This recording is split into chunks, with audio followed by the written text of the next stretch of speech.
রাত পোহালে শ্রাবণ মাসের প্রথম সোমবার। রীতি মেনে শ্রাবণ মাসের সোমবার শিব ভক্তরা একাধিক মন্দিরে মন্দিরে শিবের মাথায় জল ঢালবেন। গোপীবল্লভপুর চেকপোস্ট সংলগ্ন সুবর্ণরেখা নদীর জল নিয়ে রবিবার রাত থেকে ভক্তরা মন্দিরের উদ্দেশ্যে রওনা দেবেন। এরকম পরিস্থিতিতে রাত বিরেতে ভক্তদের সাহায্যে এগিয়ে এলো গোপীবল্লভপুর রামনবমী উদযাপন কমিটি। রবিবার সন্ধ্যায় চেকপোস্ট সংলগ্ন এলাকায় খোলা হলো গোপীবল্লভপুর রামনবমী উদযাপন কমিটির সেবা শিবির। ফিতে কেটে শিবিরের উদ্বোধন করলেন গোপীবল্লভপুর থানার আইসি অজয় কুমার সিং। এছাড়া উপস্থিত ছিলেন রামনবমী কমিটির সুমন্ত মহান্তি, স্বপন রথ, দেবপ্রকাশ দাস প্রমুখ।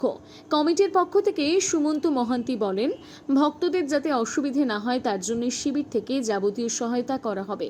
পাশাপাশি তিনি জানান, আগামী সপ্তাহ থেকে শিব ভক্তদের মাথায় ড্রোনের মাধ্যমে পুষ্পবৃষ্টি করা হবে। আজকে এখানে কিসের কর্মসূচি? আপনারা জানেন কাল থেকেই শ্রাবণ মাস শুরু হয়ে গেছে। বিগত 2 বছর ধরে আমরা এখানে ক্যাম্প করছি।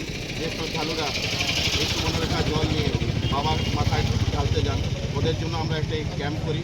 ওদের সুবিধার জন্য ওরা যদি হয়রানিতে না পড়ে সেই জন্য এইখানে ক্যাম্প করে আমরা সুবিধা প্রদান করি। আজকের এই যে ক্যাম্পের উদ্বোধন কে করলেন?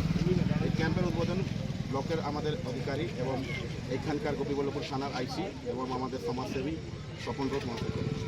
আচ্ছা, আর এই যে যারা ভক্তরা পুণ্যার্থীরা আসবেন আজকে রাত থেকেই, ওনাদের জন্য কি ব্যবস্থা থাকছে?